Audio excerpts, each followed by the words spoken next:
पे जो गंदम का आटा है ना, वो कोई खाना इतनी कोई अच्छी ऑप्शन नहीं है। ये लेटेस्ट रिसर्च है जो डॉक्टर्स वगैरह हमें आके बता के जाते हैं, वो ये है।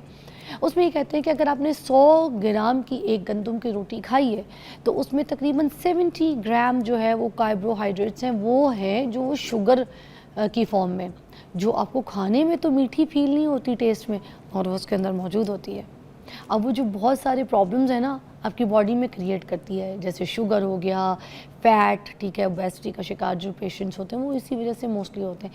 अब इसके लिए बहुत सारे डॉक्टर्स जो हैं उन्होंने अपनी बहुत सी चीज़ें इंट्रोड्यूस करवाना शुरू कर दी, बहुत से ब्रांड्स जो हैं उन्होंने अपने आटे इंट्रोड्यूस करवाना शुरू कर दिया, ये मल्टीग्रेन आटा है, ये फलानी है ढमकानी आटा है, ठीक है। अब दुनिया इन चीज़ों पर लग गई, तो हमें ये पता होना चाहिए कि ये जो ब्रांड अपनी दुकान चमका रहे हैं, हमने ये वाले आटे खा के अपने आप को ठीक करना है, ठीक है। ये जो ब्रांड कह रहा है हमने इस पे चलना है, ये जो डॉक्टर हमें समझा रहा है वो हमने सुनना है, ये जो लेटेस्ट रिसर्च है हमारी बॉडी के हिसाब से कि हम कितनी एनर्जी के हिसाब से कितनी गंदम और कितना अनाज जो है वो खा रहे हैं, ये सारी चीज़ों पर बात करेंगे। आज मेरे पास है डॉक्टर जमील मेहरवी साहब, और इन्होंने जो है माशाल्लाह से नेचुरोपैथिक जो है उसमें इन्होंने डॉक्टरी की हुई है और किसी तारुफ के मोहताज नहीं। आज पहली मरतबा हमारे शो पर आए हैं तो हम इनसे आज बात करेंगे। अस्सलाम वालेकुम। वालेकुम सलाम जी, कैसे हैं सर? बिल्कुल ठीक ठाक। अच्छा, मोस्टली लोगों को तो नेचुरोपैथी के बारे में ही नहीं पता होती, थोड़ा सा तो नेचुरोपैथी का बता दीजिएगा,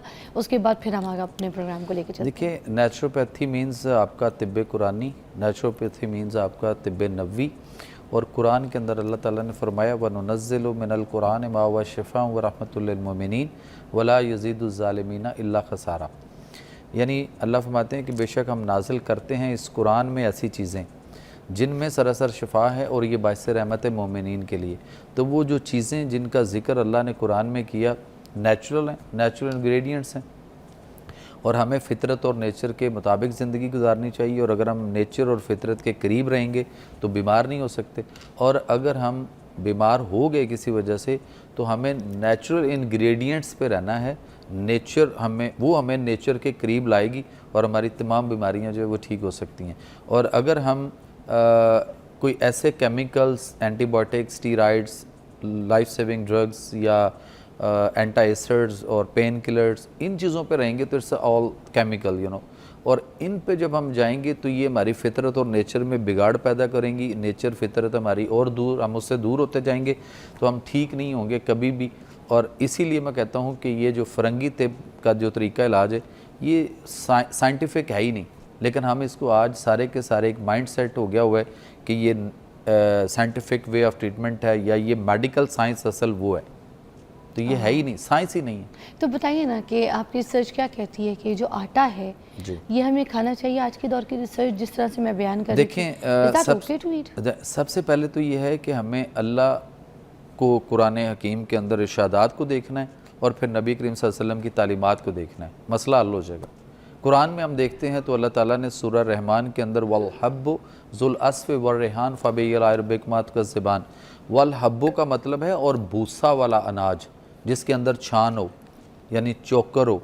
किसी दौर में ये छान समेत होता था आटा, फिर उसके बाद चाइना चक्कियाँ आईं और इस तरह से, और वो इतना आटा बारीक पीस के क्रश कर दिया कि उसके अंदर वो सारा जो फाइबर होता है या जो वो छान होता है वो सारे का सारा जला बर्न कर दिया गया, और वो उल्टा कार्बन बना और हमें प्रॉब्लम करता है। एक नंबर दो, जो गंदम है हमारी, वो किसी दौर में हमारी हाइट से बहुत बड़ी होती थी, इंसान उसमें खड़ा होता था, हाथ वेव करता था फुल ऊपर करके तो इतना हाथ नज़र आता था, हाइट कद्दावर होती थी गंदम, देसी गंदम जो हमारी थी। बायोलॉजिकल वॉर आई और बायोलॉजिकल वॉर ने क्या किया कि हमारी वो गंदम छोटी करते चले गए, और अब वो हम उसमें खड़े हों तो हमारे घुटने तक वो गंदम नज़र आती। हाइब्रिड बीज है, प्रॉब्लम करता है। लेकिन अल्लाह के नबी सल्लल्लाहु अलैहि वसल्लम को अगर हम देखते हैं तो आप सल्लल्लाहु अलैहि वसल्लम ने सारी ज़िंदगी, अपनी 63 साल ज़िंदगी में आप सल्लम ने सबसे ज़्यादा जौ की रोटी तनावल फरमाई, और गंदम की रोटी कभी कभार आपने खाई है, कभी कभार, बहुत कम, कभी कभार। और मैदा की बनी हुई कोई चीज़ आप सल्लम ने चखी भी नहीं। आज उम्मत जो है वो काम उल्टा कर बैठी है कि इस वक्त मैदा सबसे टॉप पे है और उसके बाद गंदम है और जौ की रोटी। आपने चखी कभी जौ की रोटी? अच्छा, मैं तो जौ का आटा खाती हूँ। खाते, तो बहुत कम लोग हैं जो इस वक्त जौ की रोटी जिन्होंने चखी होगी। और दूसरी बात, जो आप मल्टीग्रेन आटा की बात करते हैं तो ये बात ठीक है। पहली बात तो ये है कि कुछ लोगों ने अपनी वीडियोस वायरल की, अपने आप को वायरल किया, यूट्यूबर्स टाइप हुए। अच्छा, ये वाली चीज़ें बड़ी इंपॉर्टेंट है जी। इसको मैं चाहती हूँ ज़रा लोग गौर से सुने ब्रेक के बाद, ज़रा सुनिएगा ब्रेक के बाद। हाय अल्लाह, बड़ी सारी बातें पता चली हैं और ऐसी पता चली हैं जो मुझे समझ ही नहीं आ रही है उसकी कहानी सर पैर सुने। मैं चाहती हूँ कि आपको भी पता चले। बड़े डिफरेंट टॉपिक पे हम बात कर रहे थे मगर है वही ये सारी जो हम ग़िज़ा खाते हैं ना इसके ऊपर। मगर मैं आपसे एक सवाल करना चाहूँगी कि जो मल्टीग्रेन आटा है सर, ठीक है, अब मल्टीग्रेन आटे को उसकी अगर हमने कोई एक रोटी बना ली है मल्टीग्रेन आटे की, ठीक है, उसको हम खा रहे हैं दाल के साथ ही। अब अगर हमने कोई चावल उबाल लिए हैं तो उसको भी हम दालों के साथ खा रहे हैं, मतलब ये है तो कार्ब्स ही ना, एक कार्ब्स को कार्ब्स के साथ ही खा रहे हैं। तो ये सही है क्या जो हम दाल चावल का एक कॉम्बो खाते हैं? देखें, पहली बात तो ये है कि इस वक्त जो चावल है आपका जितना भी मार्केट में, इस सारे का सारा इस वक्त आर्सेनिक इसके अंदर बहुत ज़्यादा आ चुका हुआ है। और वही ये वो आर्सेनिक है जो आपकी ब्रायलर मुर्गी के अंदर भी आर्सेनिक है, जो कैंसर कॉज करता है, और वही आर्सेनिक चावल में आ चुका हुआ है, पहली बात। दूसरा ये है कि जो चावल हम खाते हैं, कितना बड़ा ट्रेंड है हमारे यहाँ और अलमिया है कि लोग चावल के ऊपर दही डाल के खाते हैं। तो चावलों पर दही डाल के खाना तिब के नुक्ता नज़र से इंतहाई मुज़रे से है। और दूसरा, जब आप दही खाएंगे तो उसके साथ मूली, खीरा, टमाटर, प्याज, बंद गोभी उसके साथ खाना गलत है। तो ये सैलेड बनाने के लिए दही के अंदर सारा कुछ हम ये सारा कुछ उसमें डाल के हम उसके डाल के उसके अंदर वो जो रायता बनाते हैं, हाँ, मिक्स तो सब्जी का, मिक्स सब्जी, ये हो गया गलत। और फिर इसको हम डालते हैं चावलों के ऊपर तो और ज़्यादा गलत हो गया। तो फिर बीमारियां ना आए तो क्या हो। दूसरी बात आ गई कि जो मल्टीग्रेन आटा है, ये जिन लोगों ने वो शुरू किया ना, एक मार्केटिंग मुहिम लेकर आए और उन्होंने अपना यूट्यूबर बने, अपने आप को पहले वायरल किया, फिर उन्होंने अपनी प्रोडक्ट्स निकाल ली। मैं नाम नहीं लेता, सब दुनिया उनको जानती है। आप उनसे किसी से पूछ लें आपके पास ग़िज़ा की डिग्री कौन सी है, आपने ग़िज़ा पढ़ी? ये बहुत बड़ा अलमिया है। पाकिस्तान समेत पूरी दुनिया में एलोपैथिक डॉक्टर्स जहाँ जहाँ भी मेडिकल कॉलेजेस हैं, यूनिवर्सिटीज़ हैं, हेल्थ साइंसेज यूनिवर्सिटी हैं, किसी में ग़िज़ा की कोई किताब नहीं पढ़ाई जाती। तो सर ये कौन इस तरह की बकवास करता है, कौन बोलता है इस तरह? कौन करता है? जिसने पैसा कमाना है। अब मल्टीग्रेन आटा, सोशल मीडिया पे इस तरह की बातें करते हैं, जाहिर है वही करेगा। और बातें क्या करते हैं कि वो कहते हैं जी हमने मल्टीग्रेन आटा लें और मल्टीग्रेन आटा हमने बना लिया, हमारा ब्रांड बन गया, आप ये ले लें। अच्छा, अपना उनका अपना ब्रांड बना ली इस वजह से। देखें, अगर तो सर ये तो वही बात है ना, अपना ब्रांड बेचने के लिए आप लोगों को पहले उल्लू बनाते हैं, कहानी बनाते हैं, उसके बाद अपना ब्रांड लॉन्च कर लेते हैं। That is not nice. बिल्कुल जाहिर है, सिर्फ वही बात मैंने की, दुकान नहीं चमकानी है। हाँ, अब देखें कि अगर मल्टीग्रेन कोई चीज़ होती या हो सकती होती तो पहली बात है कि क्या अल्लाह जो है वो कोई मल्टीग्रेन बीज पैदा नहीं कर सकता था?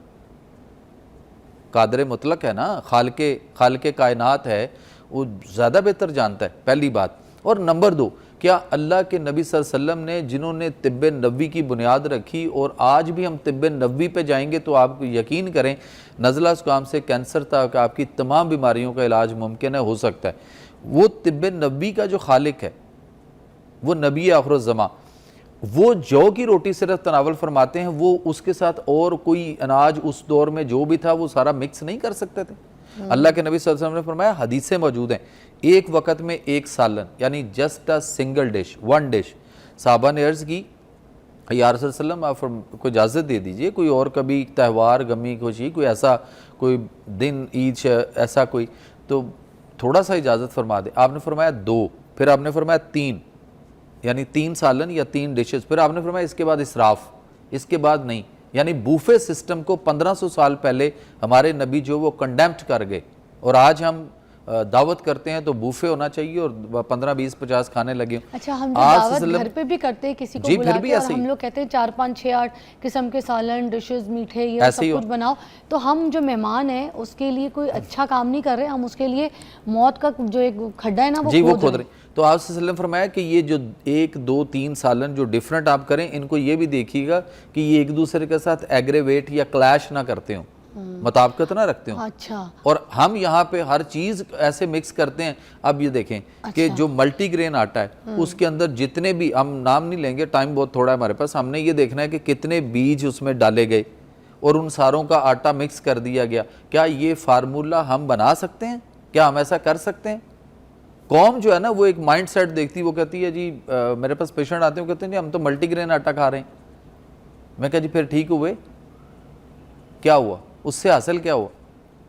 तो एक ट्रेंड है, अगर मल्टीग्रेन है तो वो सारी चीज़ें अब एक साथ करेंगे तो इनके डिफरेंट मिजाज हैं, किसी का मिजाज सर्द है, किसी का गर्म है, किसी का खुश्क है, किसी का तर है, तो आप इन सारी चीज़ों को इकट्ठा करेंगे तो मल्टीग्रेन आपके लिए हार्मफुल होगा। जौ की रोटी खाते हैं? जौ की रोटी बहुत और अच्छी। आपको बिल्कुल सही लगती है, कहते हैं आपकी अगर सब पूरी दुनिया अगर ये जौ का आटा खाए तो फिर ये हम शुगर और ये ब्लड प्रेशर, हाइपरटेंशन और दूसरी बीमारियां जो है अपने जिस्म के अंदर नई नई पैदा नहीं करेंगे, विल बी बैलेंस। लाइक जैसे नबी पाक सल्लल्लाहु अलैहि वसल्लम जौ की रोटी खाते थे, अगर हम भी तिब्बे नबी पे आ जाएं तो हमारी लाइफ जो है ना बैलेंस हो जाएगी। यू रेकमेंड जौ की रोटी? अल्लाह के नबी सल्लल्लाहु अलैहि वसल्लम का एक बड़ा खूबसूरत ट्रैक है, मैं उसको एक प्रोजेक्ट के तौर पे इस वक्त पूरी दुनिया में मैं 37 मुल्कों में इसको चला रहा हूँ। पाकिस्तान में गवर्नमेंट डिपार्टमेंट में, पुलिस डिपार्टमेंट जितना है पूरे पाकिस्तान में मैं उनको जाकर ट्रेनिंग दे रहा हूँ। अच्छा। 2 घंटे का वो हमारा सेशन है।